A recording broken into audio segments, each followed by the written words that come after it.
ብሌን ምን ገጠማት? እናቷን ስታይ በጣም ደንግጣ ወይም ደግሞ ወላጅ እናቷ ሰላም መሆኗን ባወቀችበት ሰዓት እራሷን ስታ ሆስፒታል ገባች። እንዲሁም አሳዳጊዋ በሄደችበት ሰዓት ዳግምንና እንዲሁም እሷን አንድ ላይ ስታይ በጣም ነበር የደነገጠችው። በመጀመሪያም ወላጅ እናቷን ሳታቅ ከወላጅ እናቷ የቤት ሰራተኛዋናም እያለች እያለ ነገር ግን ደግሞ አሳዳጊዋ ከወላጅ እናቷ ቤት ስትመጣ ዳግምና እንዲሁም ብሌንን አንድ ላይ በማየት በጣም ትደነግጣለች። አሳዳጊዋ እንዴት ነው ቆይ የኔ ልጅና ብሌን ሊገናኙ የቻሉት በማለት ነበረ በጣም የደነገጠችው። ብሌንም ደነገጠችና እማዬ ምን ሆነሽ ነው ነበር ያለቻትኝ። በዛን ሰዓትም ልጇን ስታይ ልጄ ብላም ትደነግጣለች። እናም እናቷ ሰላም እንደሆነችም ስታቅ ራሷን ስታ ሆስፒታል ገባች። ብሌን ራሷን የስታተችበት ምክንያት እስከ ዛሬ የተሰቃየችና እንዲሁም ደግሞ ወላጅ እናቴ በህይወት የለችም ተብያለሁ ብላም ስታለቅስ በዛን ሰዓት ሰላም አይዞሽ እያለቻትኝ እያቀፈቻትም የሆነን ስሜት ይሰማት ነበረ። ሰላምም ምንም እንኳን ብሌን ብታናድዳትም ከቤት እንዳትመጭ ብትላትም ነገር ግን ደግሞ ከአሳዳጊዋና ጋር ተጣልታለች ብሎ ዳግም በሚነግራት ሰዓት ነበረ ብሌንን ደውላ እኔ ብላ እንዲሁም ቤት እንድትቀመጥና ምግብም ሰርታ እንድታቀርብላትም ያደረገችው ራሷ ነበረች። ምክንያቱም ደግሞ ብሌን አዝና ስታያት በፍጹም ልቧ ይረበሽ ነበረ። ይህ ማለት እንግዲህ እናትየው ወይም ደግሞ ሰላም ልጇን በውሸት ወይንም ቃል ልጅ ነኝ ብላ በመምጣቷም ይህንን ብታጭበረብርም ነገር ግን ደግሞ ቃል አሁን ላይ ችግር ውስጥ ገብታለች። በተለይ ደግሞ የብሌን አሳዳጊ ስትመጣ ቃል ካለችበት ላይ ነበር የደረቀችው። እናም ብሌንም ያስደነገጣት ነገር እስከ ዛሬ ድረስ ሰው ቤት እንደምትሰራ በፍጹም አታውቅም ነበር እናቷ። እናም ይህንን ነገር እንዴት ተዋሸኛለች ሰው ቤት እየሰራሽ ለህፃናቶችን ነው የማስጠና ብለሽ ለምን አልሽ በማለት ነበረ ይህንም የተናገረችው ቃል ስለሆነችና እንዲሁም ደግሞ በዚህ ይቅርታ አላረግልሽም ብላት ነበረ። ነገር ግን ደግሞ ብሌን ከቤት ስትወጣ ወይም ደግሞ ካሁን በኋላ እንዲሁም ዓይንሽን ማየት አልፈልግም ብላ ጥላት ወጥታ ነበረ። እናም በዚህ ምክንያት እንግዲህ ወይዘሮ ገነት በጣም ተሰምቷት ነበርና እንዴት ነው እኔ ራስ ወዳድ የምሆነው? ብሌን እናቷን ማወቅ አለባት። በቃ እንዴት ነው እናቷን እያለች እኔ ራስ ወዳዱኜ ገና ለገና የራሴ ልጅ አገኛለሁና እንዲሁም የራሴ ልጅ አደጋ ይደርስበታል ብዬ እንዴት የሰው ህይወት አጨልማለሁ?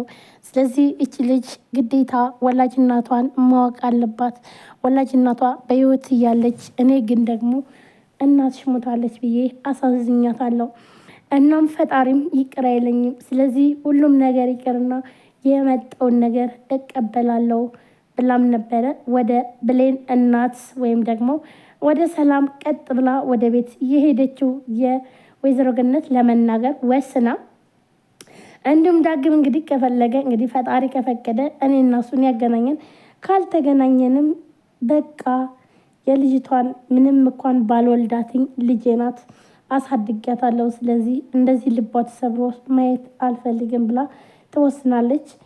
እንዲሁም የሚያስጠነቅቃት ወይም ደግሞ ዳግምን አገናኝሻለሁ ያላት ሰው ይኸውልሽ አሁን ሄደሽ ብሌንን ወይም ደግሞ ካገኘሻት ሂደሽ ካገናኘሻት እናትና ልጅን በኋላ ላይ በጣም ከባድ ነገር ይፈጠራል። ልጅሽን ዳግምን ለዘላለሙ ታጭዋለሽ በማለት ይላታል። ወይዘሮ ገነትም የፈለግከውን ነገር ማምጣት ይችላል፣ ነገር ግን እኔ ካሁን በኋላ ህሌናዬ በጣም እየወቀሰኝ ነው፣ ስለዚህ በፍጹም አልፈልግም ብላ ነበር የሄደችው። ሰላም ጤና ይስጥልን ውድና የተከበራችሁ የቻናሌ ቤተሰቦች እንዴት ናችሁ? ለዚህ ቻናል አዲስ የሆናችሁ ሰብስክራይብ፣ ላይክ፣ ሼር በማድረግ ቤተሰብ ሁኑ።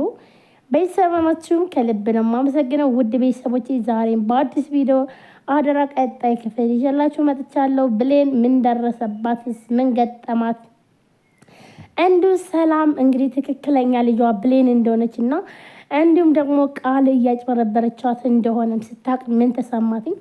ብሌንን የቤት ሰራተኛ አድርጋ እንግዲህ በጣም ብዙ ነገር ስታረጋ፣ በተለይ ቃል ብዙ ነገር ስታረጋት ነበር ብሌንን።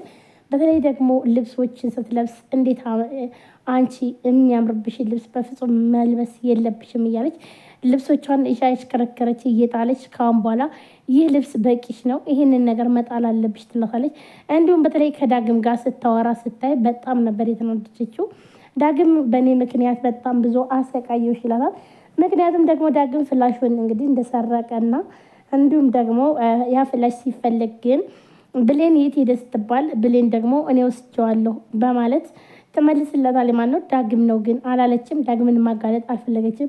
ዳግም ግን መኝታ ቤት ገብቶ ሲወስድ ብሌን ራሷ አግኝተዋለች ማለት ነው። ነገር ግን ይህንን ነገር አውታ መናገር ስላልፈለገች ብሌን ማለትም ዳግም ይህ ፍላሽ በጣም ያስፈልገኛል፣ ብቻ ምን እንደሆነ አላቅም፣ በዚህ ፍላሽ ምክንያት እናቴ ጋር እገናኛለሁ ስላላትኝ እሷም እናቷን እየፈለገች ስለሆነ ስለዚህ እናቱን ቢያገኝ ብላም ስለረዳችው እሷ እኔ ራሴ ልጎዳና እስኪ እሱ እናቱን ያገኝ ብላ ነበር ያሰበችው። ነገር ግን የሆነው ነገር በጣም ከባድ ነገር ነው።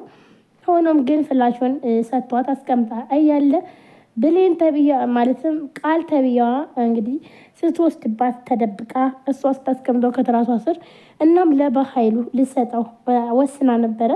ነገር ግን ደግሞ ቃል ተወስድና ኮፒ ካደረገች በኋላ ሁሉን ነገር ከዛም በኋላ ትመልስ ማለትም አቶ በኃይሉ ይመጣና ብሌንን አምጮ ፍላሹን ብሎ ይላታል።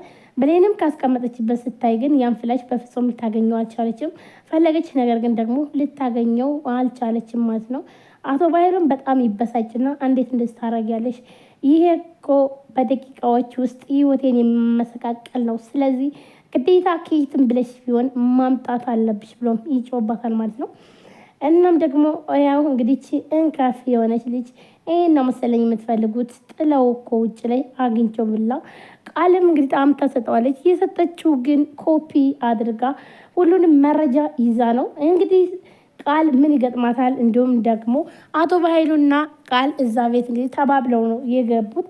እናም የሰላምን ሀብት ንብረት ግማሽ ፐርሰንቱን እሱ ሊወስድ ወይም ደግሞ እንግዲህ ግማሹን እሷ ልትወስድ ነበረ። ነገር ግን ያን ሁሉ ነገር ቃል ሁሉን ነገር ካሁን በኋላ ከአቶ በኃይሉ ጋር ይህን መረጃ ካስኩበትኝ ከሰላም ጋር ሙሉ ለሙሉ ያለውን ሀብት ለራሴ ይሆናል ብላ በጣም ደስ ብሏትም ነበረ። ነገር ግን ያ ሁሉ ነገር ሳይሳካላትኝ አሁን ላይ የብሌን እናት ስትመጣ እንዲሁም ብሌን ትክክለኛ ልጇ እንደሆነችና ቃል ደግሞ አጭበርብራ እንደሆነም ስታቅ ሰላም ምን ታደርጋታለች፣ ምን ይገጥማታል የሚለውን ውድ ቤተሰቦቼ ሁላችሁም ሀሳባችሁን ኮሜንት ላይ